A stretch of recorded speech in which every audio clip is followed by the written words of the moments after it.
স্বাগত বিরতিহীন সংবাদ দুপুরে। আপনাদের সাথে আছি আমি রাকিব আহমেদ এবং আমি সুমনা সিমি। শুরুতেই জানাচ্ছি শিরোনামগুলো।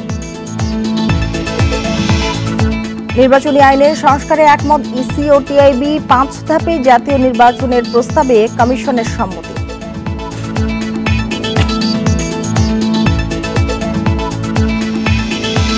দণ্ডিত হলে ফিরতে হবে সাবেক আইজিপি বেনজিরকে। দেশ ছাড়তেই সরকারের সহায়তা নেই বললেন কাদের।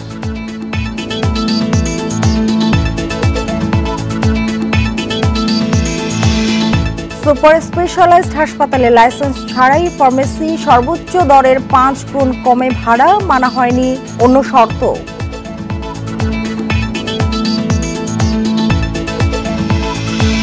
ঈদ যাত্রায় ট্রেনের আগাম টিকিট বিক্রি শুরু।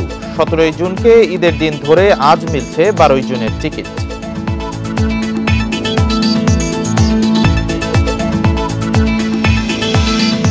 সিলেটে পানি কমে বেড়েছে ভোগান্তি, তলিয়ে আছে 7 উপজেলা। ঘূর্ণিঝড়ে 6,880 কোটি টাকার ক্ষতি।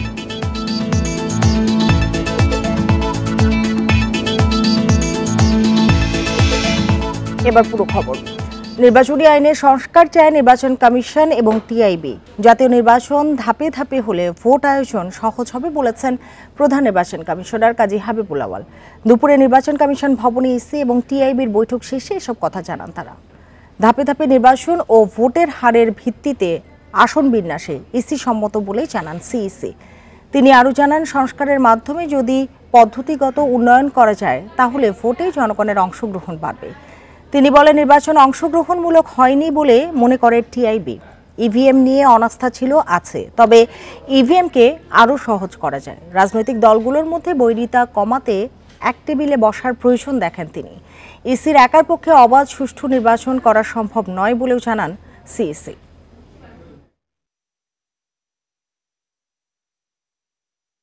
ব্যক্তির উপর নির্ভরতা কমাতে হবে, মানে হিউম্যান ইন্টারফিয়ারেন্স বা human involvement in electoral process, সেটা কমিয়ে সংস্কারের মাধ্যমে যদি পদ্ধতিগত উন্নয়ন সাধন করা যায়। একটা হচ্ছে টেকনোলজি অ্যান্ড ডিজিটাল ডিভাইসেসের প্রয়োগ, আরেকটা হচ্ছে সিস্টেম অফ ইলেকশন আনুপাতিক হারে, প্রপোর্শনাল রিপ্রেজেন্টেশন সিস্টেম। আরও জানাতে রাজধানীর আগারগাঁওয়ের নির্বাচন কমিশন ভবন থেকে যোগ দিয়েছেন সহকর্মী মাহমুদুল হাসান। মাহমুদুল হাসান, নির্বাচনী আইনের সংস্কার চাই ইসি এবং টিআইবি একমত হয়েছে। কি ধরনের সংস্কার, কোন কোন ধারায় সংস্কারের কথা তারা বলেছেন, আর ধাপে ধাপে নির্বাচনের বিষয়ে কি বলেছেন?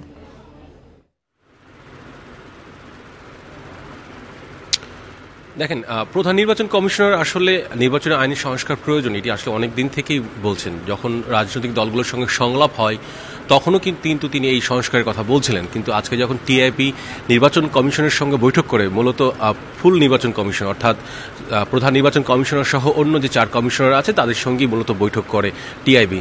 আর সেখানে টিআইবি নির্বাচনী আইন সংস্কারের প্রস্তাব করে বা তারা সুপারিশ করে বা সেটিকে তারা বলে কি কি আইন সংস্কার করার প্রয়োজন। সেই সুপারিশগুলো ভিত্তিতে কিন্তু প্রধান নির্বাচন কমিশনার আজকে যখন গণমাধ্যমের সামনে কথা বলেন তখনও কিন্তু তিনি বলেছেন যে আসলে টিআইবির সঙ্গে তার একমত যে আসলে নির্বাচনী আইন সংস্কার প্রয়োজন। নির্বাচনকে আরও সুষ্ঠুভাবে করার জন্য, আরও স্বচ্ছভাবে করার জন্য নির্বাচন যে আইন আছে, বিশেষ করে প্রধান নির্বাচন কমিশনার যে বিষয়টি গুরুত্ব সহকারে বলেছেন তা হলো যে ধাপে ধাপে যদি নির্বাচন করা যায়। আপনি নিশ্চয়ই জানেন যে জাতীয় সংসদ নির্বাচন 300 আসনে যখন নির্বাচন হয় তখন একসঙ্গে অনেক পুলিশ সহ, আনসার সহ একই সঙ্গে আইনশৃঙ্খলা রক্ষার বাহিনীর অনেক প্রয়োজন হয়। যদি ধাপে ধাপে যদি নির্বাচনটি করা যায়, এখন যেমন চলছে উপজেলা নির্বাচন, সেই নির্বাচনে কিন্তু নির্বাচন কমিশন একটি কেন্দ্রে বা বিভিন্ন জায়গায় কিন্তু অধিক সংখ্যক পুলিশ মোতায়েন করতে পারছে। যদি ধাপে ধাপে নির্বাচন করা যায় জাতীয় সংসদ নির্বাচন, সেখানে নির্বাচন কমিশনও দেখা যাচ্ছে যে তারা মনোযোগ দিতে পারবে এবং বিশেষ করে আইনশৃঙ্খলা রক্ষাকারী বাহিনী কিন্তু বেশি মোতায়েন করতে পারবে এবং নির্বাচনটি সুষ্ঠুভাবে আয়োজন করতেও কিন্তু সহজ হয়ে যাবে নির্বাচন কমিশনের পক্ষে। প্রধান নির্বাচন কমিশনার কাজী হাবিবুল আওয়াল এইটি কিন্তু মূলত খুব বেশি করে জোর দিয়েছেন এবং একই সঙ্গে এটাও বলেছেন যে সামনে সেটি 5 বছর হোক বা 10 বছর পরে হোক কিংবা 100 বছর পরেও হোক না কেন, ডিজিটাল মাধ্যমে কিন্তু যেতে হবে বা প্রযুক্তির দিকে সহায়তা নিতে হবে, বিশেষ করে ভোট আয়োজনের ক্ষেত্রে। আপনি নিশ্চয় জানেন যে শেষ যে নির্বাচনটি হলো সংসদ নির্বাচন, সেখানে 150 আসনে ইভিএমে করার কথা ছিল কিন্তু শেষ পর্যন্ত নির্বাচন কমিশন নানা কারণে সেটি করতে পারেনি। তবে নির্বাচন কমিশন যেটি বলেছে বলেছে যে আগামী যে সংসদ নির্বাচন তারা সুপারিশ করে যাবেন যেন সে ইভিএমে করা হয়, কেননা ইভিএম নিয়ে যে এখন যে রাজনৈতিক দলে বিতর্ক আছে, বিশেষ করে ভিভিপ্যাট নিয়ে, সেটি যদি সংশোধন করা যায়, যদি রাজনৈতিক দলগুলো যদি সম্মত হয়, একমত হয়, সেক্ষেত্রে নির্বাচন কমিশন কিন্তু সেটি করতে পারে। অর্থাৎ ইভিএম যে প্রযুক্তি আছে বা যে মেশিনটি আছে সেটিকেও কিন্তু সংশোধন করা যেতে পারে, অর্থাৎ সেখানে ভিভিপ্যাট প্রযুক্তি ব্যবহার করা যেতে পারে। একই সঙ্গে প্রপোর্শনাল রিপ্রেজেন্টেটিভ একটি কথা আসছে, অর্থাৎ আনুপাতিক হারে যে ভোট আয়োজন, অর্থাৎ যে দল যে যত সংখ্যক ভোট পাবে সেই অনুযায়ী আসলে আসন সংখ্যা বা আসন বিন্যাস হবে বা সংসদীয় আসন বিন্যাস হবে, সেটিও কিন্তু প্রস্তাব করেছে প্রধান নির্বাচন কমিশন। সেটিও বলেছেন একমত টিআইবির সঙ্গে। টিআইবি কিন্তু এই প্রস্তাব করেছে। টিআইবির কাছে একটি প্রশ্ন ছিল যে আপনি নিশ্চয় জানেন যে গত সংসদ নির্বাচন নিয়ে টিআইবি যে প্রশ্ন ছিল যে সেটি অংশগ্রহণমূলক হয়েছে কিনা। টিআইবি যেটি বলছে যে নির্বাচনটি ঠিকভাবে হয়েছে কিন্তু সেটি আসলে অংশগ্রহণমূলক হয়নি, এবং সব মিলে যেটি বলতে চায় তাহলে টিআইবি যে আজকে যে আলোচনা করেছে নির্বাচন কমিশনের সঙ্গে, নির্বাচন কমিশনও একমত। বিশেষ করে আসলে আইনের যে সংস্কার ব্যাপক আকারে দরকার সেটি কিন্তু প্রধান নির্বাচন কমিশনার এবং টিআইবি কিন্তু একমত পোষণ করেছে। ইসি ও টিআইবির বৈঠক নিয়ে জানাচ্ছিলেন সহকর্মী মাহমুদুল হাসান। চতুর্থ ধাপের উপজেলা নির্বাচন ঘিরে চলছে শেষ মুহূর্তের প্রচারণা। উন্নয়নের নানা প্রতিশ্রুতি নিয়ে মাঠ চষে বেড়াচ্ছেন প্রার্থীরা। এদিকে চেয়ারম্যান পদে বেশিরভাগ প্রার্থী আওয়ামী লীগের নেতা হওয়ায় ব্যক্তিযোগ্যতাকেই প্রাধান্য দিচ্ছেন ভোটাররা। সুনামগঞ্জের শান্তিগঞ্জ উপজেলায় চেয়ারম্যান পদে ৩ প্রার্থীর সবাই আওয়ামী লীগের নেতা। তবে আলোচনার কেন্দ্রে সাবেক পরিকল্পনা মন্ত্রী ও সুনামগঞ্জ ৩ আসনের সংসদ সদস্য এম এ মান্নানের ছেলে সাদাত মান্নান অভি।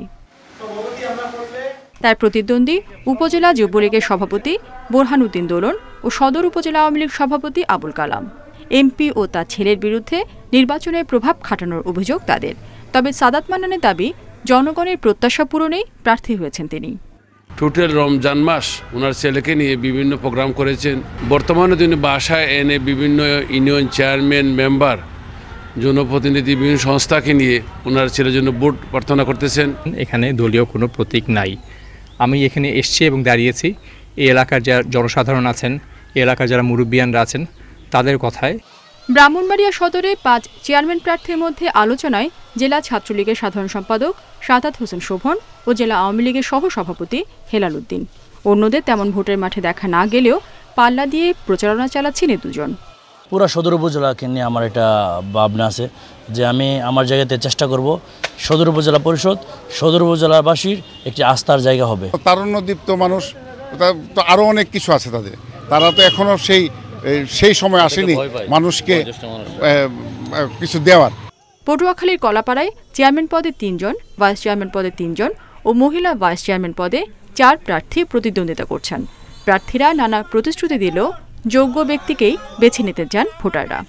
জনগণের যে ভালো সেবা করবে তা আমরা তাকেই চাই। সুষ্ঠু ও নিরপেক্ষ নির্বাচন নিশ্চিতে সব ধরনের প্রস্তুতি নেওয়ার কথা জানালেন নির্বাচন কর্মকর্তা। প্রয়োজনীয় সকল ব্যবস্থা নির্বাচন কমিশনের পক্ষ থেকে রাখা হয়েছে এবং আশা করি আমরা 5 তারিখে সুন্দর, অবাধ, গ্রহণযোগ্য একটা নির্বাচন উপহার দিতে পারব। চতুর্থ ধাপের উপজেলা নির্বাচনের প্রচার শেষ হচ্ছে সোমবার মধ্যরাতে। রেশমি নন্দী, ইন্ডিপেন্ডেন্ট নিউজ। টাকা দিয়ে মালয়েশিয়া যেতে গিয়ে কেউ প্রতারণার শিকার হয়েছে এমন কেউ অভিযোগ করলে ব্যবস্থা নেবে বলে জানিয়েছেন সিআইডির প্রধান মোহাম্মদ আলী মিয়া। সকালে সিআইডির কার্যালয়ে অর্থ পাচার নিয়ে গবেষণা উপস্থাপন অনুষ্ঠান শেষে সাংবাদিকদের একথা বলেন তিনি। বলেন, কেউ যদি এই বিষয়ে মামলা করেন তাহলে সিআইডি বিষয়টি গুরুত্ব সহকারে দেখবেন। অন্যদিকে বাংলাদেশ ব্যাংকের রিজার্ভ চুরির তদন্ত প্রতিবেদন নিয়ে তিনি বলেন, বাংলাদেশ ব্যাংক থেকে টাকা চুরির তদন্ত শেষ পর্যায়ে রয়েছে। আগামী 2-1 মাসের মধ্যে সেই তদন্ত প্রতিবেদন জমা দেওয়া হবে। কেউ যদি মামলা করে সেক্ষেত্রে আমরা আইনগত ব্যবস্থা গ্রহণ করব এবং আমরা শুধু মানব পাচার আইনে মামলা নয়, এর পাশাপাশি অন্য যে বিষয়গুলি আছে যে ইল্লিগালভাবে পাঠানো এবং ইল্লিগালভাবে টাকা আয় করে অন্য হস্তান্তর রূপান্তর করেছে বা মানি লেয়ারিং হয়েছে মানি লন্ডারিংয়ে, সেগুলো আমরা মানি লন্ডারিং আইনে আওতায় নিয়ে আসবো। গ্রামীণ টেলিকমের শ্রমিক কর্মচারীদের তহবিলের টাকা আত্মসাৎ ও পাচারের মামলায় ডক্টর মোহাম্মদ ইউনূসের বিরুদ্ধে অভিযোগ গঠনের শুনানি চলছে। শুনানিতে আদালতে উপস্থিত রয়েছেন ডক্টর ইউনূস সহ অন্য আসামিরা। এর আগে গত 2রা মে এ মামলায় ডক্টর ইউনূস আদালতে আত্মসমর্পণ করে জামিন আবেদন করলে আদালত তা মঞ্জুর করেন। সেদিন আদালত এই মামলায় অভিযোগ গঠনের শুনানির দিন পিছিয়ে 2রা জুন ধার্য করেন। গ্রামীণ টেলিকমের শ্রমিক কর্মচারীদের সংরক্ষিত ফান্ডের লভ্যাংশের 25 কোটি টাকা আত্মসাৎ ও পাচারের অভিযোগে ডক্টর মোহাম্মদ ইউনূস সহ 14 জনের বিরুদ্ধে 1 ফেব্রুয়ারি অভিযোগপত্র দেয় দুদক। গত 2রা এপ্রিল এ মামলায় ডক্টর ইউনূসের উপস্থিতিতে 14 জনের বিরুদ্ধে চার্জশিট গ্রহণ করে আদালত।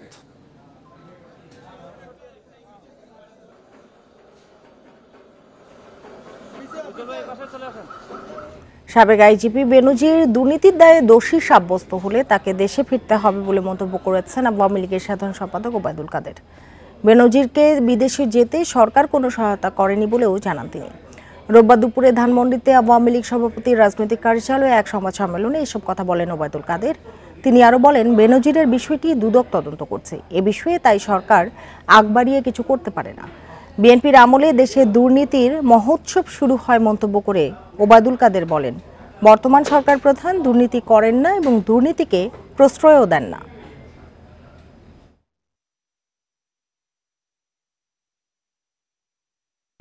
এবং 100 তাকে আসতে হবে।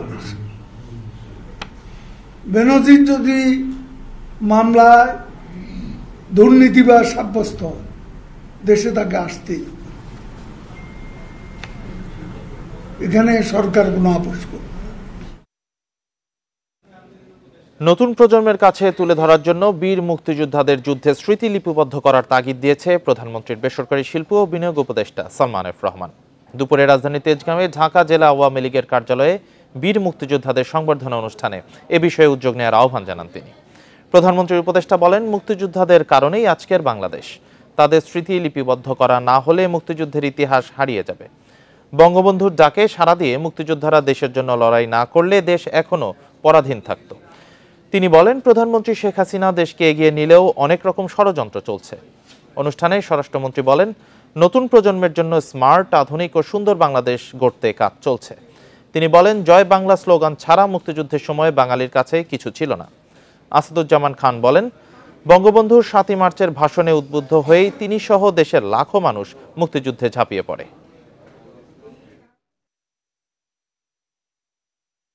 মুক্তিযোদ্ধারা হারাই যাইতেছেন, এই ইতিহাসটাও হারিয়ে যাবে। এর জন্য আমি মনে করি আমাদের নতুন প্রজন্মের কারণে এটা খুবই প্রয়োজন। অন্তত আমাদের বৃহৎ ঢাকা জেলা যেটা ছিল, যেটা গ্রেটার ঢাকা, সেখানে যতগুলি বীর মুক্তিযোদ্ধা ছিলেন তাদের স্মৃতিগুলি কিন্তু আমাদেরকে কালেক্ট করা উচিত এবং একটা বই আকারে আমাদেরকে এটা পাবলিশ করা উচিত। প্রধানমন্ত্রী শেখ হাসিনা বলেছেন, কোন দেশের সঙ্গে কার বিরোধ তা বিবেচ্য নয়, বাংলাদেশ শান্তি চায়। উন্নয়নে যারা সহযোগী হবে তাদের নিয়েই এগিয়ে যাবে দেশ। গণভবনে আমার চোখে বঙ্গবন্ধু শীর্ষক 1 মিনিটের ভিডিও চিত্র তৈরি প্রতিযোগিতায় জাতীয় পর্যায়ে নির্বাচিতদের পুরস্কার প্রদান অনুষ্ঠানে এসব কথা বলেন প্রধানমন্ত্রী। জাতির পিতা বঙ্গবন্ধু শেখ মুজিবুর রহমানকে নিয়ে আমার দেখা বঙ্গবন্ধু শীর্ষক 1 মিনিটের ভিডিও চিত্র বানিয়েছে স্কুল কলেজের শিক্ষার্থীরা। জাতীয় পর্যায়ের এই প্রতিযোগিতায় নির্বাচিতদের সম্মাননাপত্র, ক্রেস্ট ও আর্থিক পুরস্কার দিলেন প্রধানমন্ত্রী শেখ হাসিনা। অনুষ্ঠানে বাংলাদেশের সৃষ্টি ও নেপথ্যের ইতিহাসে বঙ্গবন্ধু শেখ মুজিবুর রহমানের অবদান তুলে ধরেন প্রধানমন্ত্রী। অর্থনৈতিক মুক্তি ও অধিকার প্রতিষ্ঠায় জাতির পিতার নির্দেশনা বাস্তবায়নের অঙ্গীকার করেন তিনি। রাজনৈতিক মুক্তি তিনি দিয়ে গেছেন, অর্থনৈতিক মুক্তি পেতে হবে। এই অর্থনৈতিক, সাংস্কৃতিক, সামাজিক যে অধিকার, সেই অধিকারটা নিশ্চিত করা, এটাই ছিল অন্তর্নিহিত কথা। অর্থাৎ দেশটাকে তিনি গড়তে চেয়েছিলেন। প্রধানমন্ত্রী বলেন, দেশে একটি শ্রেণী আছে যাদের কিছু ভালো লাগে না, তবে তারা উন্নয়নের সব সুবিধাই ভোগ করে। এই বিশেষ শ্রেণীর বিষয়ে সতর্ক থাকার পরামর্শ দেন প্রধানমন্ত্রী।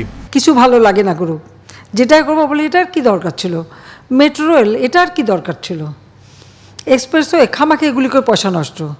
তো এরকম ধরনের মানুষ কিন্তু নেতিবাচক মনোভাব নিয়েই তারা চলে। তারা সব কিছু আবার যখন তৈরি করি তখন দেখি খুব ভালো করে সেগুলো আবার খুব মজা করে আবার ব্যবহার করে, এটাও আবার আমি দেখি।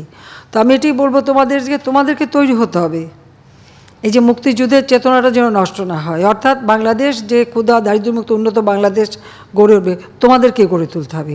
বন্ধুত্ব শান্তি বজায় রেখেই বিশ্বের সঙ্গে তাল মিলিয়ে বাংলাদেশকে এগিয়ে নেওয়ার লক্ষ্যের কথা জানান সরকার প্রধান।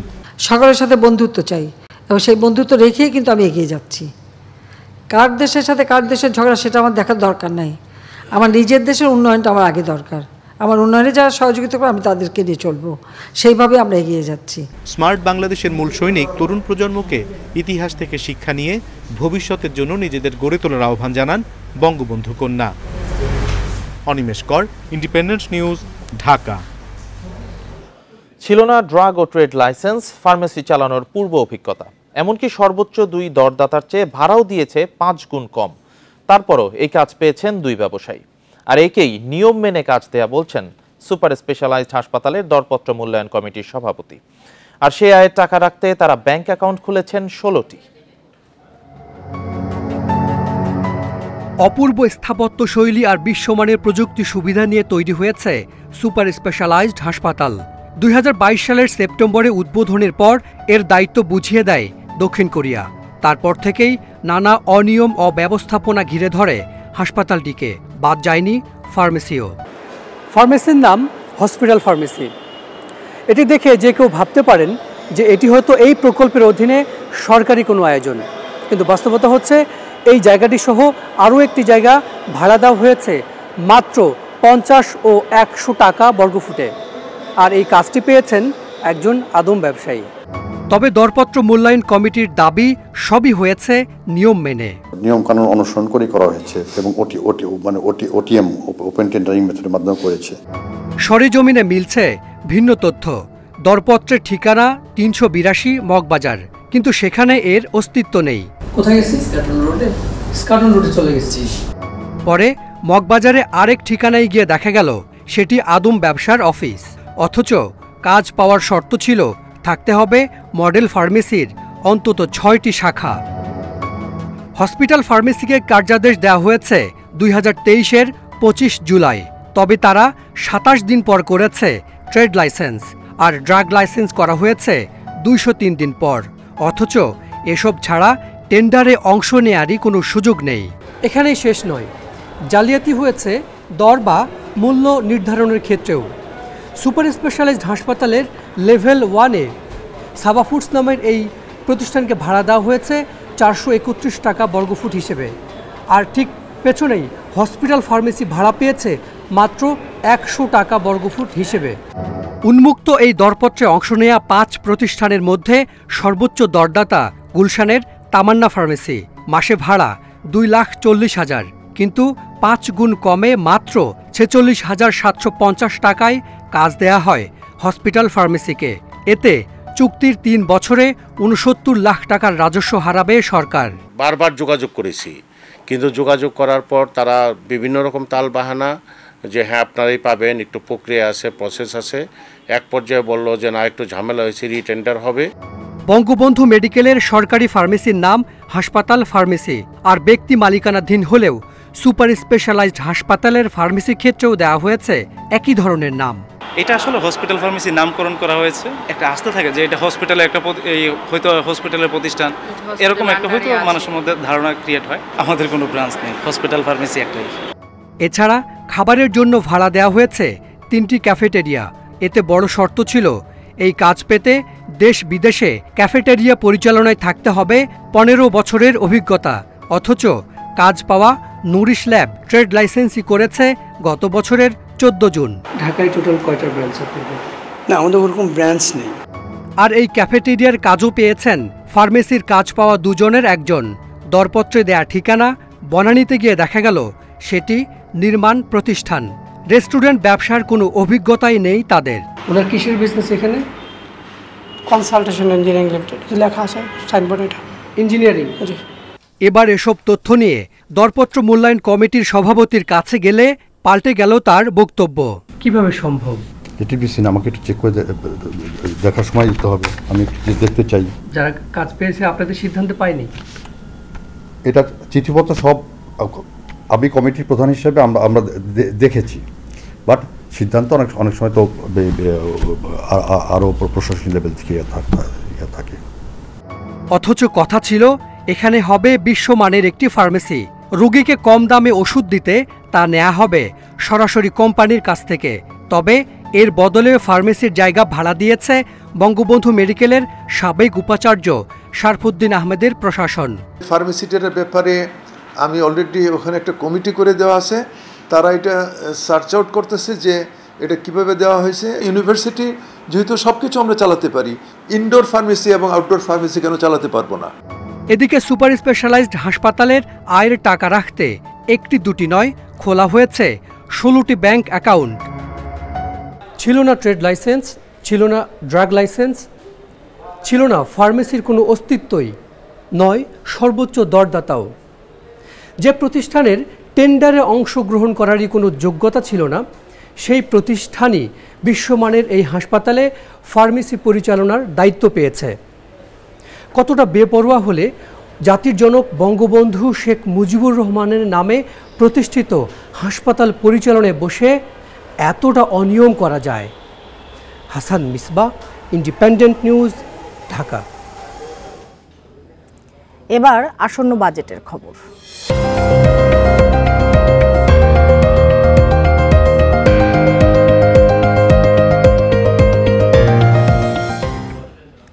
আগামী বাজেটে শুধু দেশীয় ঋণের সুদ পরিশোধে বরাদ্দ বাড়ছে প্রায় 33%। এ খাতে বরাদ্দ থাকছে 1 লাখ কোটি টাকার বেশি। আর দেশি বিদেশি ঋণের সুদ পরিশোধে আগামী অর্থবছর সরকারের ব্যয় হবে 1,29,000 কোটি টাকার মতো। বিশ্লেষকেরা বলছেন এ ব্যয়ের বোঝা বইতে হবে সাধারণ মানুষকে, যা অর্থনীতিতে আরও চাপ তৈরি করবে। গত 2 বছরে ডলারের বিপরীতে টাকার অবমূল্যায়ন হওয়ায় সরকারের সুদ পরিশোধের খরচ অনেক বেড়েছে। সম্প্রতি বাংলাদেশ ব্যাংক ডলারের বিনিময় হার বাড়িয়ে 117 টাকা করেছে। তাই আগামী অর্থবছরে বৈদেশিক ঋণের সুদ ব্যয় আরও বাড়বে। এছাড়া বেড়েছে ব্যাংক ঋণের সুদহার ও ট্রেজারি বন্ডে বিনিয়োগের সুদ ব্যয়। চলতি অর্থবছরের শুরুতে সরকার সুদ পরিশোধ বাবদ 94,376 কোটি টাকা বরাদ্দ রেখেছিল। আগামী অর্থবছরে দেশীয় ঋণের সুদ পরিশোধে বরাদ্দ চলতি অর্থবছরের চেয়ে 33% বেড়ে 1,09,000 কোটি টাকা হতে পারে। একইভাবে বৈদেশিক ঋণের সুদ পরিশোধে বরাদ্দ 61% বাড়ছে। বাজেট একটা বিশাল অঙ্ক যদি এবার নির্ধারণ করতে ঋণ পরিশোধ করার জন্য বাংলাদেশ ব্যাংক একটা দিশে আছে, কোনোদিন ডিফল্ট করে, কিন্তু বোঝাটা কার উপরে পড়ছে ঋণ পরিশোধে? আলটিমেটলি ডেফিসিট হচ্ছে এবং লোকের করের বোঝা বাড়বে। এখন বহু ভ্যাট এবং নিজের প্রত্যেকটা পণ্যের উপরে সব বসিয়ে দেবে, অর্থাৎ সাধারণ মানুষের উপর পড়ছে। হিসেব বলছে 31 ডিসেম্বর পর্যন্ত সরকারের ঋণের পরিমাণ 16,59,334 কোটি টাকা। এর মধ্যে দেশীয় ঋণ 9.5 লাখ কোটি টাকা। ঋণ করে কিন্তু যেটা করে ঋণের টাকাটা কিন্তু সব ব্যবহার করতে, ঋণের টাকা যদি অপচয় করে, 5 টাকার জিনিস যদি 500 টাকা দিয়ে কেনেন, তো সেই ঋণ শোধ পরিশোধ করতে পারবেন না আপনি, যেটা আপনি প্রাইভেট সেক্টরে দেখছেন ডিফল্ট লোন হচ্ছে। এখন আরো বেশি বিদেশ থেকে লোন যদি পার্টিকুলারলি নন কনসেশনাল লোন নেওয়া হয়, শর্ট টার্ম লোন নেওয়া হয়, সেগুলো গিয়ে আমার ডলারের পেমেন্ট অব্লিগেশন বাড়িয়ে ব্যালেন্স অফ পেমেন্টকে স্টেবিলাইজ করতে ডিফিকাল্ট করে ফেলবে। সেই জন্য আমাদের এই সার্বিক যে ফিসকাল পজিশন, সেটাকে মাথায় রেখে ডেট ম্যানেজমেন্ট স্ট্র্যাটেজি তৈরি করতে হবে। অর্থ মন্ত্রণালয়ের তথ্যমতে সরকারের পরিচালন বাজেটের সবচেয়ে বড় অংশ ব্যয় হচ্ছে দেশি বিদেশি ঋণের সুদ পরিশোধে। তৌহিদ রানা, ইন্ডিপেন্ডেন্ট নিউজ, ঢাকা। আগামী অর্থবছরে মধ্যবিত্তদেরও টিসিবির ফ্যামিলি কার্ডের আওতায় নিয়ে আসা হবে। রোববার রাজধানীর মিরপুরে জুন মাসের বিক্রি কার্যক্রমের উদ্বোধনী অনুষ্ঠানে এমন আশার কথাই বলেন বাণিজ্য প্রতিমন্ত্রী আহসানুল ইসলাম টিটু। তিনি আরও জানান, দেশের নিত্যপণ্যের বাজারে চাহিদা ও যোগান স্বাভাবিক রাখতে শিগগিরই বাফার স্টক গড়ে তুলতে চায় সংস্থাটি, আর এর জন্য সরকার কাজ করে যাচ্ছে। পণ্যের যোগান স্বাভাবিক রাখতে চুক্তি করা হচ্ছে রাশিয়া সহ বিভিন্ন দেশের সাথে। প্রতিমন্ত্রী বলেন, আগামীতে নিত্যপণ্যের বাজারে বাড়বে না চালের দাম, সেভাবেই কাজ করছে সরকার। এদিকে টিসিবির পণ্য নেয়ার সময় সাধারণ মানুষের বিভিন্ন ভোগান্তির কথা তুলে ধরেন। তারা বলেন, অবৈধভাবে অনেক সচ্ছল মানুষদের এসব পণ্য দেয়া হচ্ছে, এতে বঞ্চিত হচ্ছেন নিম্নবিত্তরা।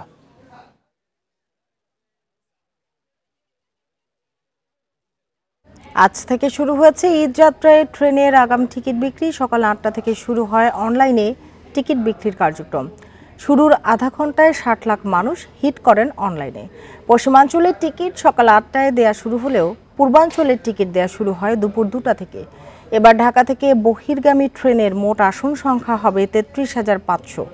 রেলওয়ের কর্মপরিকল্পনা অনুযায়ী ঈদের আগে আন্তনগর ট্রেনের 12 জুনের আসন বিক্রি হচ্ছে আজ। 13 জুনের আসন বিক্রি 3 জুন, 14 জুনের আসন বিক্রি হবে 4 জুন, 15 জুনের আসন বিক্রি 5 জুন আর 16 জুনের আসন বিক্রি হবে 6 জুন। যাত্রীদের অনুরোধে নন এসি কোচের 25 % আসন যাত্রা শুরুর আগে প্রারম্ভিক স্টেশন থেকে পাওয়া যাবে। একজন যাত্রী সর্বোচ্চ 4টি টিকিট অনলাইনে সংগ্রহ করতে পারবেন।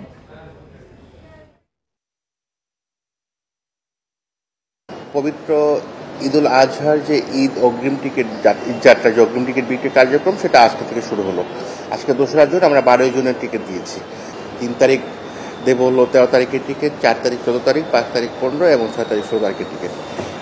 এই যাত্রার টিকিট এটা। আর ফিরতি যাত্রার টিকিট আবার বিক্রয় কার্যক্রম শুরু হবে 10 তারিখ থেকে। উজানের ঢল কমার পাশাপাশি বৃষ্টি না হওয়ায় সিলেটে বন্যা পরিস্থিতির উন্নতি হচ্ছে। তবে এখনো নগরীর নিচু এলাকা সহ 7 উপজেলায় বিস্তীর্ণ অংশ তলিয়ে আছে। পানি উন্নয়ন বোর্ড জানিয়েছে আবহাওয়া ভালো থাকলে আগামী 5 দিনের মধ্যে বন্যার পানি পুরোপুরি নেমে যাবে।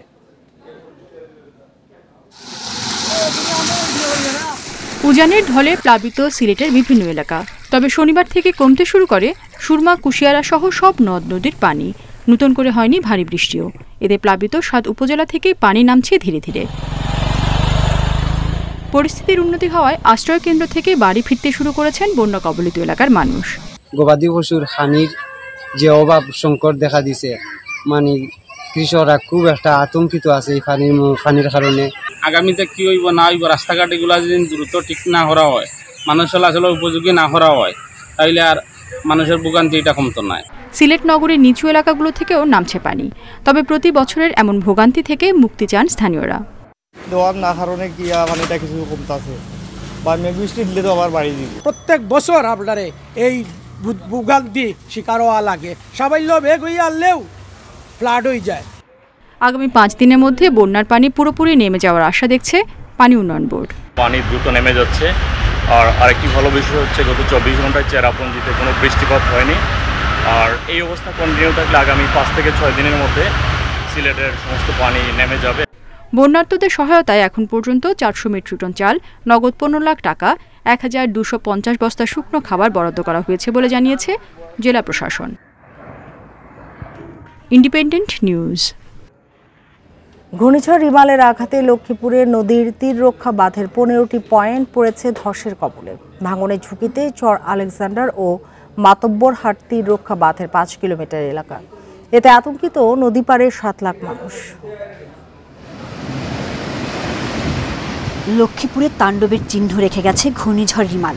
জোয়ারের তোড়ে চর আলেকজান্ডারের নদীর তীর রক্ষা বাঁধের 15টি পয়েন্টে সরে গেছে ব্লক। কমলনগরে বেড়িবাঁধ ভেঙে প্লাবিত হয়েছে 30টি গ্রাম।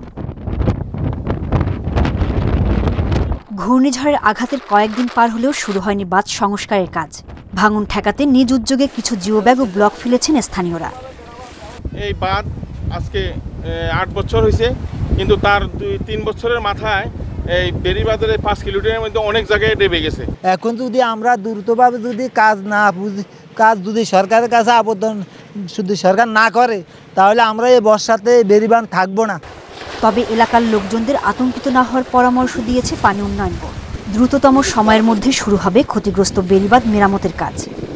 রামগতি এবং কমলনগর উপজেলার 32 কিলোমিটার দৈর্ঘ্য জুড়ে আমাদের যে নদী ভাঙন আছে সেটা প্রোটেক্ট করার জন্য আমাদের প্রকল্প চলমান আছে এবং পূর্ণ উদ্যমে কাজ চলমান আছে।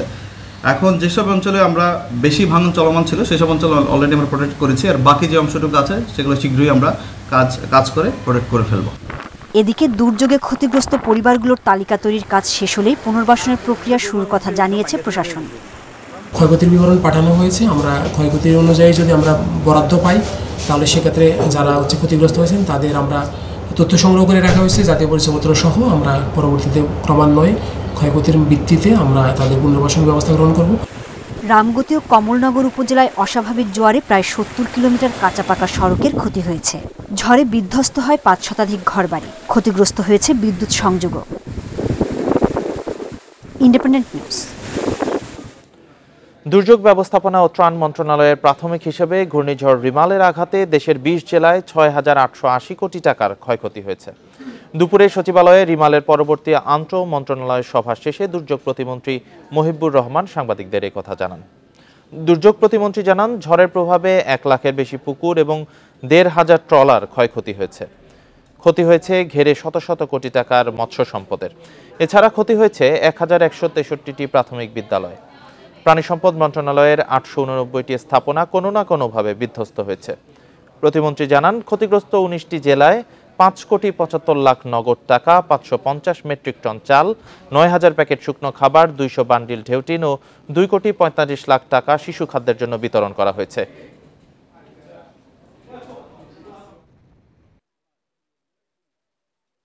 উপকূল এলাকায় ভেড়িঘাটগুলিতে ব্যাপক ক্ষতি হয়েছে।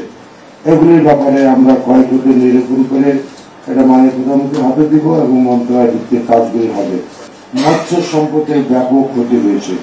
অনেক ঘেরের মালিক শত শত কোটি টাকা বিভিন্ন মালিকরা ইনভেস্ট করে আজকে নিঃস্ব হয়ে গেছে। সরকারকে লুটেরা দাবি করে দেশ রক্ষায় সবাইকে এগিয়ে আসার আহ্বান জানিয়েছেন বিএনপি মহাসচিব মির্জা ফখরুল ইসলাম আলমগীর। তার মতে, পরিস্থিতি না বদলালে দেশের অস্তিত্ব থাকবে না। রোববার জাতীয় প্রেস ক্লাবে জিয়াউর রহমান ফাউন্ডেশন আয়োজিত এক অনুষ্ঠানে তিনি দাবি করেন, কোথাও কোনো জবাবদিহিতা নেই।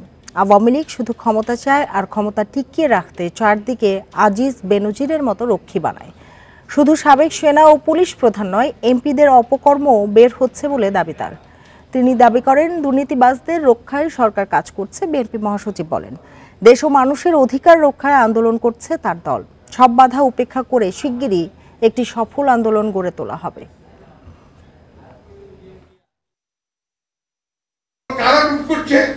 যারা আমাদের সমাজের সবচেয়ে বড় দায়িত্বে, রাষ্ট্রের দায়িত্বে, তারা আর্মির, সেনাবাহিনীর প্রধান, যারা আমাদের রক্ষা বাহিনীর প্রধান, আইজি, তাদেরটা বেরিয়ে আসছে। সংসদ সদস্য চোরাচালানির সঙ্গে জড়িত, এদেরকে যদি আমরা প্রতিরোধ করতে না পারি, ঠেকাতে না পারি, আমরা এই দেশে থাকবো না। সংসদ সদস্য আনোয়ারুল আজিম আনারের হত্যার প্রতিবাদে আজও ঝিনাইদহে মানববন্ধন সমাবেশ হয়েছে। বেলা ১১টায় সংসদ সদস্য আনোয়ারুল আজিমের বাড়ির সামনে মানববন্ধন কর্মসূচির আয়োজন করে কালীগঞ্জ পৌর আওয়ামী লীগ। এতে অংশ নেয় পৌর এলাকার বিভিন্ন শ্রেণী পেশার মানুষ। এ সময় হত্যার পরিকল্পনাকারী ও হত্যাকারীদের সুষ্ঠু বিচার ও ফাঁসি চান তারা। এছাড়া পরিকল্পনাকারী শাহিনকে দেশে ফিরিয়ে এনে শাস্তির দাবি করেন তারা।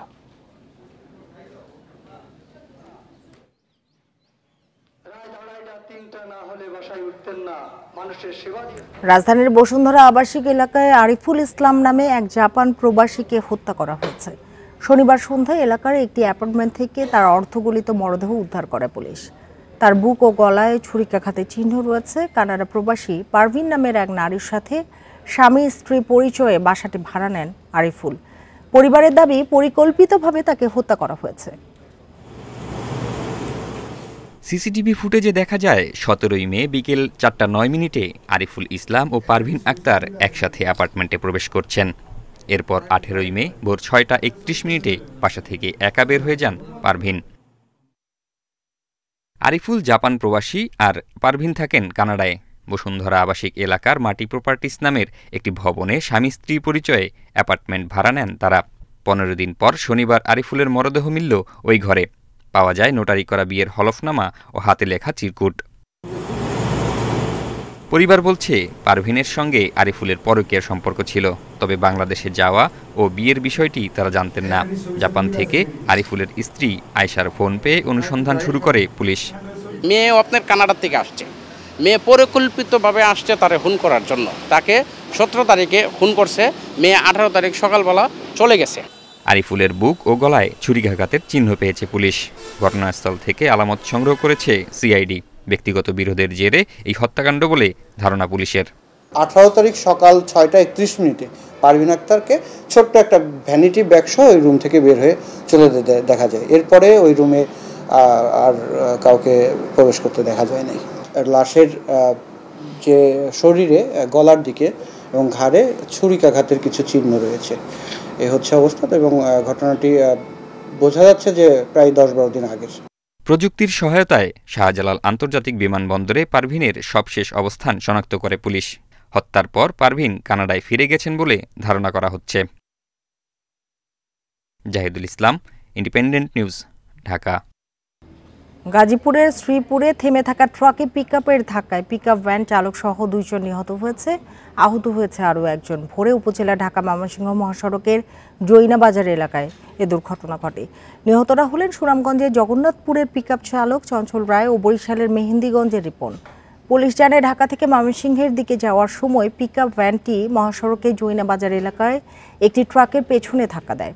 এতে ঘটনাস্থলে মারা যান একজন। পরে আহতদের উদ্ধার করে শ্রীপুর উপজেলা স্বাস্থ্য কমপ্লেক্সে নিলে চিকিৎসাধীন অবস্থায় আরও একজনের মৃত্যু হয়। দুর্ঘটনা কবলিত গাড়িটি পুলিশের হেফাজতে রয়েছে।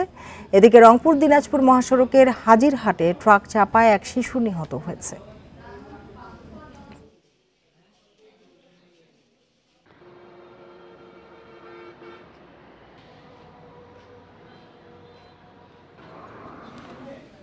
চট্টগ্রামে ব্যাংকের লকার থেকে প্রায় 150 ভরি স্বর্ণালংকার গায়েবের অভিযোগ উঠেছে। নগরীর ইসলামী ব্যাংক চকবাজার শাখায় এই ঘটনা ঘটেছে। এই ঘটনায় ভুক্তভোগী গ্রাহককে মামলার পরামর্শ দিয়েছে পুলিশ। তবে ব্যাংক কর্তৃপক্ষের দাবি ব্যক্তিগত লকারে তাদের যাওয়ার সুযোগ নেই। 29 মে চট্টগ্রামে ইসলামী ব্যাংকের চকবাজার শাখায় গিয়ে নিজের বরাদ্দ লকারটি খোলা দেখতে পান রোকেয়া আক্তার বাড়ি। সেখান থেকে গায়েব 150 ভরি স্বর্ণালংকার। রোকেয়া আক্তার বাড়ির সন্দেহ লকারের একটি চাবি ব্যাংকেও আছে। ব্যাংকের কর্মীদের কেউ স্বর্ণালংকার সরিয়ে ফেলেছেন। লকার ইনচার্জ প্রথমে তো উনি ঢুকে বলতেছে, ম্যাডাম আপনার লকারের নাম্বার কত? আমি বলছি আমার লকার তো 44। বলছি ম্যাডাম আপনার লকার তো খোলা, সামনের দিকে যে গোলগুলা ছিল কিচ্ছু নাই, পিছনের দিকে 7-8টা প্যাকেট না জাস্ট বক্সের মধ্যে রাখি তো 7-8টা বক্স, 2টা বক্সের মধ্যে অল্প অল্প গোল্ড পাইছি আর 5-6টার ভিতরে নাই, খালি। ব্যাংক কর্তৃপক্ষ বলছে যার লকার তিনি সেটি রক্ষণাবেক্ষণ করেন, অন্য কারো সেখানে যাওয়ার সুযোগ নেই। তবুও বিষয়টি তদন্ত করছেন তারা। 300 ভরি স্বর্ণালংকার ছিল এবং 150 ভরি উনি স্বর্ণালংকার মিসম্যাচ পাচ্ছেন না। তো এবার আমরা তাৎক্ষণিকভাবে ক্লায়েন্টকে বলেছি যে এই ক্ষেত্রে আমাদের কোনো কিছু করার নেই, আপনি লকার আপনি চাবি খুলেন, আপনি বন্ধ করেন। মৌখিকভাবে অভিযোগ করেছেন, আমরা বলছি যে আশ্বস্ত করছি যে আমরা আমাদের দিকটা আমাদের কোনো লুপহোল আছে কিনা আমরা খতিয়ে দেখব। এরই মধ্যে ঘটনাস্থল পরিদর্শন করেছে পুলিশ। মামলা করার পরামর্শ দেওয়া হয়েছে অভিযোগকারীকে। উনি ওখানে লকারে স্বর্ণ রাখছিল, পরে এপ্রিলে উনি একবার গিয়েছিল, এখন মে শেষে উনি গিয়ে দেখে যে লকারটা খোলা। আমি গিয়েছিলাম, আমি গিয়ে ব্যাংকের লোকজনকে জিজ্ঞাসা করেছি, ওরা বলছে হ্যাঁ লকার খোলা হয়েছে। ভুক্তভোগী গ্রাহকের খোয়া যাওয়া স্বর্ণের মূল্য প্রায় 1.5 কোটি টাকা। Independent News. মতিঝিল, টিকাটুলি, হাটখোলা ও ঢাকা বিশ্ববিদ্যালয় এলাকায় রাস্তা খোঁড়াখুড়ির মহোৎসব চলছে। দক্ষিণ সিটি কর্পোরেশন 30 এপ্রিলের মধ্যে কাজ শেষ করার নির্দেশ দিয়েছিল, কিন্তু কেউ সেই সময়ের মধ্যে পারেনি, বরং কবে শেষ হবে তাও জানা নেই। তাই ঠিকাদারদের জরিমানা করার হুঁশিয়ারি দিয়েছে কর্পোরেশন। বর্ষা এলেই রাজধানীতে খোঁড়াখুড়ির ধুম পড়ে যায়। ব্যস্ততম মতিঝিল শাপলা চত্বরের পাশে সড়ক এটি। এপ্রিলের শেষ দিকে খোঁড়াখুড়ি শুরু করে ডিপিডিসি। উদ্দেশ্য বিদ্যুতের ভূগর্ভস্থ সংযোগ স্থাপন। একই পরিস্থিতি ইত্তেফাক মোড়ে। দিনের বেলাতেই প্রায় 1 কিলোমিটার রাস্তায় কাজ চলছে। যত্রতত্র ফেলে রাখা হয়েছে নির্মাণ সামগ্রী, ফলে সড়কে দেখা দিয়েছে অসহনীয় যানজট। রাস্তা পারাপারেও দুর্ভোগ। আমাদের 10 মিনিটের জায়গায় 1 ঘন্টা সময় নষ্ট হচ্ছে। তো আপনার দেখুন আমার ক্ষতি হচ্ছে না। আমি একটা কাজ নিয়ে আসছি, একটা নির্দিষ্ট টাইমে কাজটা করতে পারতেছি না, আসতেও পারতেছি না, যাইতেও পারতেছি না। আসার পরে জল আটকে থাকিতেছে এবং দেখা যাচ্ছে যে আমরা তো চলাচল রেগুলার করবো, গাড়িতেও যেতে যায় না। গরিব দুঃখীদের সবার ডাবল কষ্ট হচ্ছে। এই কামটা ওনারা একসাথে না করে আস্তে ধীরে করতে পারছে। এপ্রিলের 30 তারিখের মধ্যে কাজ শেষ করা সহ 23 শর্তে রাস্তা খোঁড়ার অনুমতি দেয় ঢাকা দক্ষিণ সিটি কর্পোরেশন। কিন্তু কাজ শুরুই হয় এপ্রিলের শেষ দিকে। কেন দেরি হলো? কাজ শেষ হবে কবে? প্রকল্প পরিচালক রাজিবুল হাদির সঙ্গে যোগাযোগের চেষ্টা করেও সাড়া মেলেনি। নির্দিষ্ট সময়ে কাজ শেষ করতে না পারায় ঠিকাদারকে জরিমানার কথা ভাবছে ঢাকা দক্ষিণ। আমরা তাদেরকে 24 তারিখে সতর্ক করেছি যে আপনার হাতে আর 6 দিন সময় আছে, কিন্তু তারা বিভিন্ন অজুহাতে এগুলা বিলম্ব করছে। বর্তমান কর্পোরেশন এই দায় নিতে রাজি নয়, তাদের ব্যর্থতার দায়, কারণ এটির জন্য তাদেরকে জরিমানা দিয়ে কিন্তু তাদেরকে এই বিষয়গুলো নিষ্পত্তি করা হবে। ঢাকা বিশ্ববিদ্যালয় এলাকা বংশালেও চলছে খোঁড়াখুড়ির কাজ। নাগরিক ভোগান্তি কমাতে দ্রুত কাজ শেষ করার নির্দেশ দিয়েছে সিটি কর্পোরেশন। বন ইবনে কামাল, ইন্ডিপেন্ডেন্ট নিউজ, ঢাকা। আর এই ছিল বিরতিহীন সংবাদ দুপুরে। ইন্ডিপেন্ডেন্ট টেলিভিশনের সব খবর আরো বিস্তারিত জানতে চোখ রাখুন ফেসবুক, ইউটিউব এবং এক্সে। ধন্যবাদ সবাইকে এতক্ষণ সাথে থাকার জন্য।